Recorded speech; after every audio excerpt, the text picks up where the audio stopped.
नमस्कार. मी भाऊ तोरसेकर. तुम्ही बघत आहात प्रतिपक्ष. मित्रांनो, अनेकदा मी मुद्दाम आठवण करून देतो की 50-55 वर्षापूर्वी ज्या वेळेला पत्रकार झालो तेव्हा आम्हाला पत्रकारितेचे धडे ज्यांनी गिरवून घेतले त्यांनी एक गोष्ट वारंवार सांगितली होती की बातमी म्हणजे काय असतं. माणूस ज्या जगात जगतो त्या माणसाला कुत्रा चावला तर ती बातमी होत नाही, कारण कुत्र्याचा तो स्वभाव असतो. रागावला, भुंकला आणि काय झालं तर कुत्रा चावतो, माणसाला कुत्रा चावतो. आणि त्यामुळे माणसाला कुत्रा चावला ही बातमी नसते, पण त्याची प्रतिक्रिया म्हणून किंवा अन्य कुठल्या कारणाने माणूस कुत्र्याला चावला तर ती बातमी आहे. कारण माणूस हा चावरा प्राणी नाहीये आणि म्हणून ते जे वेगळं पण आहे त्याला बातमी म्हणतात.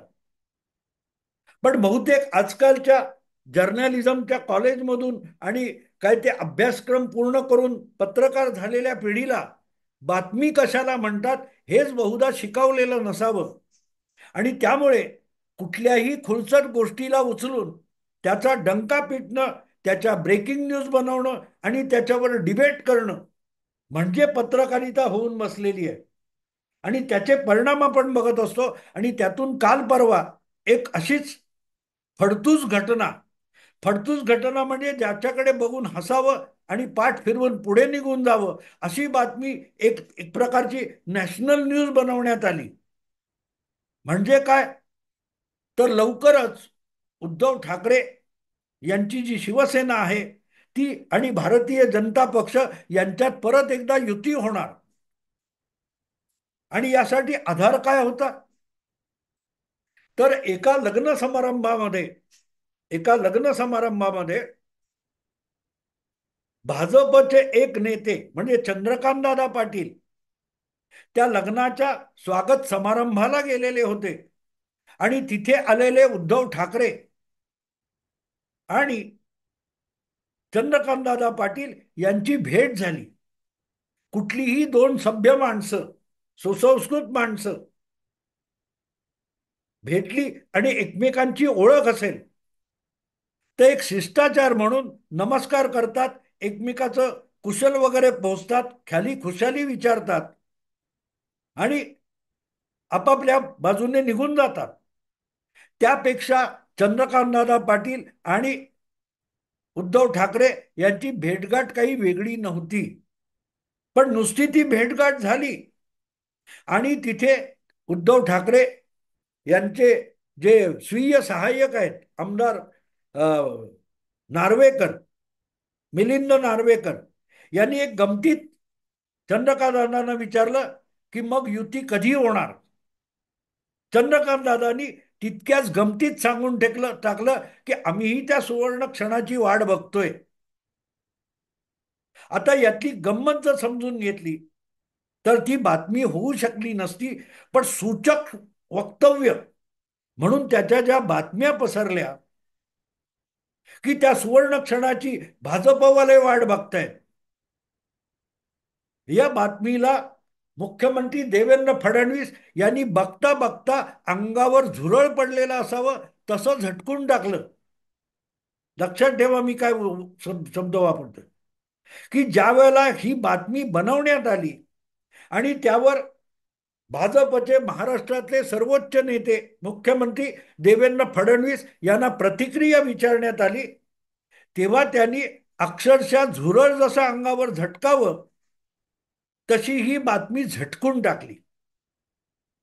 अशा वेळेला अशी बातमी बनवणारे आणि त्यावर चर्चा करणारे यांची कीव करावीशी वाटते, कीव करावीशी वाटते. युती आघाडी किंवा इतर अनेक पक्षांचं, लहान मोठ्या पक्षांचं मनोमिलन वगैरे हे माध्यमांच्या माध्यमातून होत नाही. पत्रकारांना मध्यस्थी ठेवून असे कुठलेही कार्यक्रम होत नाही. दोन पक्षामध्ये मैत्री होणार असेल किंवा तडजोडी घडवायच्या असतील किंवा एखादा नेता एका पक्षातून दुसऱ्या पक्षात फुटून जाणार असेल तर त्याचे संदेश पत्रकारांकडून जरूर पाठवले जातात, पण त्याची चर्चा होऊ दिली जात नाही जोपर्यंत त्यातून काही फलप्रद होण्याची शक्यता दिसत नाही, तोपर्यंत ते चर्चेत सांगितलं जात नाही, दाखवलं जात नाही. हा सूचक विधानं असतात. मी वारंवार 1 मे 2022चा उल्लेख करतो. महाराष्ट्र दिनाचा सोमय्या ग्राउंडवर झालेला भाजपचा जो मेळावा होता, त्या मेळाव्यामध्ये बोलताना विरोधी नेता असलेले देवेंद्र फडणवीस यांनी अत्यंत सूचक विधान केलं होतं, पण त्यातलं सूचक काय आहे हे सुद्धा पत्रकारांना कळलं नव्हतं. मी वारंवार ते सांगत होतो आणि त्याचा अर्थ सांगत होतो, जे अवघ्या 2 महिन्यात खरं ठरलं. अवघ्या 60 दिवसात खरं ठरलं, त्याला सूचक विधान म्हणतात. 1 मे 2022ला देवेंद्र फडणवीसांनी त्या सभेमध्ये सांगितलं होतं, उद्धव ठाकरे मुख्यमंत्री असताना त्यांना इशारा दिला होता की तुम्ही, उद्धव ठाकरे आणि तुमचा पक्ष म्हणजे महाराष्ट्र नव्हे. ठाकरे, उद्धव ठाकरे म्हणजे मराठी अस्मिता नाही. उद्धव ठाकरे म्हणजे मुंबई नाही. पण त्याचं न उच्चारलेलं सूचक वाक्य असं होतं, उद्धव ठाकरे म्हणजे शिवसेना सुद्धा नाही, मराठी माणूस सुद्धा नाही. हे देवेंद्र फडणवीस बोलले नव्हते, पण ज्या ओघामध्ये ते वाक्य आणि शब्द आलेले आहेत, तुम्ही म्हणजे महाराष्ट्र नाही, तुम्ही म्हणजे मुंबई नाही, तुम्ही म्हणजे मराठी अस्मिता नाही, तुम्ही म्हणजे शिवसेना सुद्धा नाही, हे बोललेलं नव्हतं, ते सूचक होतं. आणि ते 30 जून 2022ला देवेंद्र फडणवीसांनी खरं करून दाखवलं. कारण उद्धव ठाकरे यांच्याकडे ओरिजिनल शिवसेना हा पक्ष आणि निशाणी सुद्धा राहिली नाही 30 जून 2022 नंतर. सूचक म्हणजे काय असतं ते असतं, पण ते जे सूचक होतं ते समजून घेण्याची बुद्धी सुद्धा ज्यांच्याकडे नाही, ते ब्रेकिंग न्यूज बनवत असतात. त्यामुळे लग्न मंडपामध्ये तुमची मुलगी उपवर झालीये, तुमचा मुलगा लग्नाचा आहे, असं जसं ते महिला मंडळामध्ये 50शीतल्या महिला नवीन नवीन लग्न जुळवण्याचे प्रयत्न करणाऱ्या गप्पा मारतात लग्न मंडपामध्ये, तशी आजकालची पत्रकारिता होऊन बसली आहे. म्हणून मिलिंद नार्वेकर यांनी एक गमतीशीर प्रश्न टाकला आणि त्याच्यावरून हशा पिकला. त्यात हे लोक सूचक इशारे समजायला गेले आणि आता उद्धव ठाकरे आणि कसे जवळ येणार वगैरे वगैरे वगैरे. अरे त्याच्या आधी अमित शहा बोलून गेलेले आहेत, काय बोलायचं ते. अमित शहा यांच्यापेक्षा चंद्रकांत दादा पाटील हा भाजपतला मोठा नेता बिलकुल नाहीये, बिलकुल नाहीये. आणि शिर्डीला आलेल्या अमित शहानी उद्धव ठाकरे यांचा दगाबाज आणि पाठीत खंजीर खुपसणारा असा उल्लेख केलेला आहे. त्यानंतर नार्वेकरांनी प्रश्न विचारला आणि चंद्रकांत दादांनी त्यामध्ये सुवर्ण योगाचा शब्द वापरला, म्हणून लगेच ब्रेकिंग न्यूज शोधणारे जे असतात त्यांना सूचक म्हणजे काय हे सुद्धा कळत नाही. कदाचित सुसू म्हणजे कळत असेल, पण सूचक म्हणजे काय कळत नाही. कारण कुठच्याही राजकारणातल्या मोठ्या घडामोडी या मीडिया समोर, कॅमेरा समोर आणि लग्न मंडपात किंवा पत्रकार परिषदेतून घडत नसतात, घडत नसतात. पण ज्यांना हे घडवायचं असतं, घडावं असं वाटत असतं, तेव्हा घडणारी बातमी सगळ्यात आधी आपण द्यायची, त्यातून ब्रेकिंग न्यूज तयार होतात. अरे विचार करा, उद्धव ठाकरे यांना खरोखरच भाजप सोबत जायचंय का? आणि मग त्यांचे विश्वप्रवक्ते पडले, त्यांनी लगेच तो आधार घेऊन भाजपतल्या सगळ्या लोकांना वाटतं की शिवसेनेबरोबर गेलं पाहिजे. अरे त्यांना भाजपतल्यांना वाटतं, संजय राऊतांची अक्कल तरी बघा. भाजपतल्या बहुतांश लोकांना वाटतं की परत एकदा शिवसेना भाजप युती झाली पाहिजे वगैरे. त्यांना काय वाटतं सोडून द्या, तुम्हाला काय वाटतं? संजय राऊत, उद्धव ठाकरे, आदित्य ठाकरे यांना काय वाटतं? आपण परत 25 वर्ष मुरत आणि सडत जाऊन पाडायला पाहिजे का? उद्धव ठाकरेंचे शब्द काय होते 2017च्या विधानसभा आपला महापालिका निवडणुकीपूर्वी उद्धव ठाकरे यांनी काय शब्द उच्चारले होते आणि त्यानंतर ते परत परत बोलले गेले होते. शिवसेना 25 वर्ष युतीमध्ये सडली, हे जो शब्द होते ना, युतीमध्ये जाऊन आपला पक्ष सडला, कुजला, त्याचा काहीतरी नासाडी झाली, असं जर उद्धव ठाकरेंना वाटत असेल आणि त्यातून बाहेर पडून आपण मुख्यमंत्री पदापर्यंत पोहोचलो आणि शरद पवारांबरोबर गेल्यामुळे आपण जे सडलेले होतो ते आता परत चांगले उभारी घेऊन उभे राहिलो, असं जर उद्धव ठाकरेंना वाटत असेल तर ते परत आम्हाला एकदा सडायला घाला, उकिरड्यात कुजलेल्या ठिकाणी नेऊन टाका, असं म्हणतील का? असा प्रयत्न करतील का? उद्धव ठाकरेंना परत एकदा आपला पक्ष सडवायचा का, हा तरी प्रश्न संजय राऊतांना विचारा. संजय राऊत जेव्हा म्हणतात की भाजपतल्या सगळ्या लोकांना वाटतं रे त्यांना काय वाटतं सोडून द्या, तुमचं म्हणणं आहे ना की असं कधीही भाजपच्या कुठल्या नेत्याने म्हटलं नाही की आम्ही शिवसेनेबरोबर युती केली आणि भाजपा हा 25 वर्ष युतीमध्ये सडला, असं भाजपच्या कुठल्याही नेत्याने म्हटलेलं नाही. हे महान ज्ञान आणि शोध हा उबाठा शिवसेना पक्षाचे नेते उद्धव ठाकरे यांचा आहे. आणि म्हणून संजय राऊत जेव्हा म्हणतात की भाजपतल्या लोकांना युती पाहिजे, तेव्हा त्यांना विचारायचं की त्यांना काय पाहिजे सोडून द्या, तुम्ही सडत पडायला परत जाणार आहात का? भाजपसोबत युतीत जाऊन तुम्हाला आणखीन सडायचंय का, हा प्रश्न विचारा. मग त्यावर संजय राऊत काय म्हणतात ती बातमी होईल की हो आम्हाला सडायचंय, आम्हाला कुजत पडायचंय. पण हा सगळा प्रकार ज्या हास्यास्पद पद्धतीने चालतो आणि मग त्यावर ब्रेकिंग न्यूज डिबेट वगैरे केली जातात, शक्यतेचा थोडा तरी विचार करावा, परिस्थिती काय याचा विचार करावा.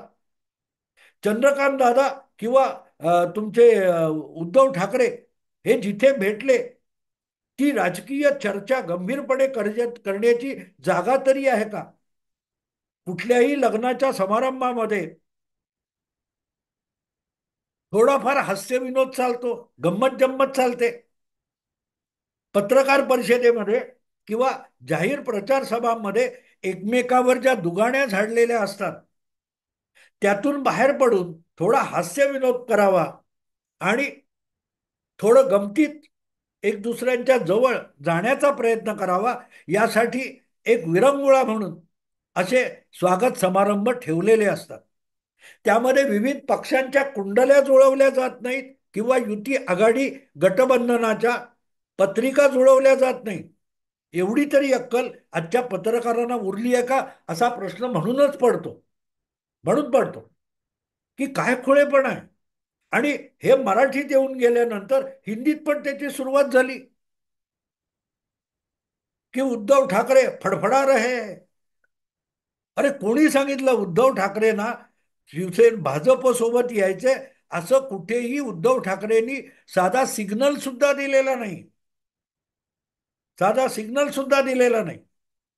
तुम्हाला आठवत असेल तर महाराष्ट्राच्या विधान परिषदेच्या निवडणुका होत्या आणि त्या दरम्यान उद्धव ठाकरे यांनी अशी भेट झाली, तेव्हा आपल्या सवयीनुसार चंद्रकांत दादा पाटील अनेक भेटलेला ना त्या कॅडबरी चॉकलेटचा एक काय ते पाकिट देतात, त्यांनी तिथे सुद्धा तुमचे अनिल परब यांना चॉकलेटचं एक पाकिट दिलं.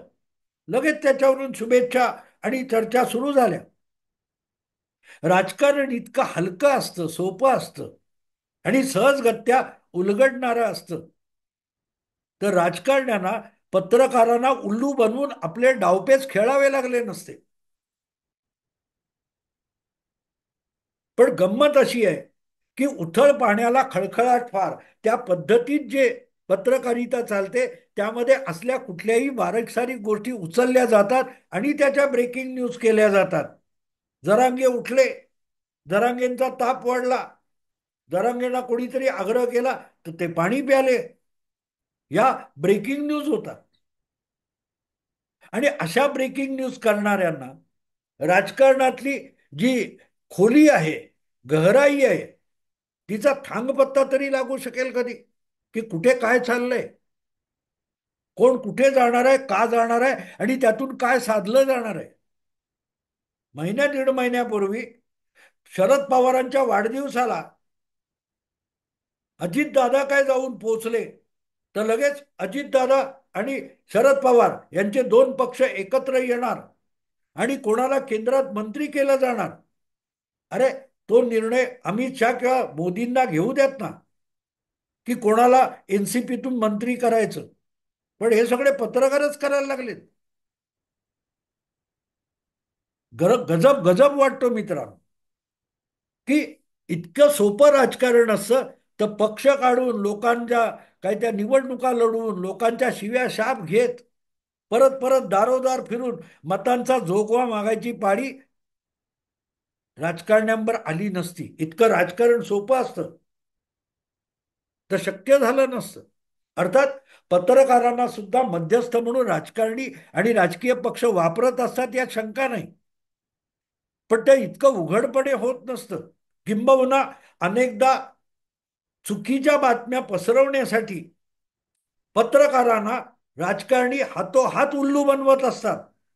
मुद्दाम सूचक म्हणावी अशी काही विधानं बोलली जातात की त्यावरून गजब व्हावा आणि आपल्याला पोषक प्रतिक्रिया येते की विरोधी प्रतिक्रिया येते हे आजमावता येतं राजकारण्यांना.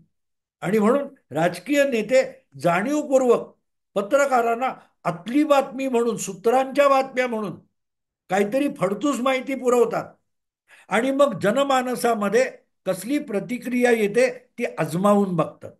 पण अशी बातमी देऊन आपण उल्लू बनवले गेलो याचा थांग पत्ता संबंधित पत्रकाराला लागत नाही.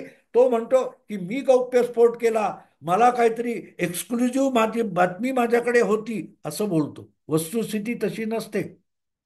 त्या राजकारणाने संबंधितांना, दुसऱ्या बाजूच्या लोकांना एक संकेत देण्यासाठी साधन म्हणून तुमचा वापर केलेला असतो. आणि म्हणून लग्न मंडपामध्ये दोन राजकीय नेते शिष्टाचार म्हणून भेटले, नमस्कार केला, हस्तांदोलन केलं आणि काहीतरी बोलले, त्यातून पुढची कुठलीही राजकीय मोठी घटना घडणार नसते. मित्रांनो, सूचक किती असतं त्याचा माझा एक अनुभव सांगतो. 1979 साली ज्या वेळेला केंद्रातलं चरणसिंग सरकार कोसळलं, इंदिरा गांधींनी पाठिंबा काढून घेतलेला होता. आणि त्या दरम्यान इंदिराजी ह्या मुंबईत होत्या. मुंबईच्या मराठी पत्रकार संघामध्ये इंदिराजींची एक पत्रकार परिषद झाली होती. तिथे त्यांना एक प्रश्न विचारला गेला की हेमावती नंदन बहुगुणा जे जनता पक्षामध्ये आहेत, बाबू जगजीवन राम यांचे सहकारी म्हणून जनता पक्षामध्ये आहेत, ते काँग्रेस पक्षात येणार अशी बातमी आहे. यावर इंदिराजी उत्तर काय दिलं होतं? Is it? काय सांगलं खरं?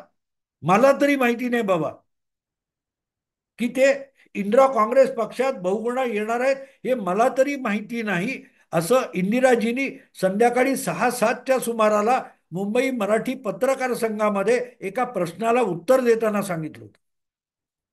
त्यानंतर इंदिराजी विमानतळावर गेल्या, दिल्लीच्या विमानात बसल्या, दिल्लीला गेल्या आणि रात्री 11:15 वाजता सगळ्या वर्तमानपत्राच्या टेलिप्रिंटरवर पीटीआय कडून बातमी आली,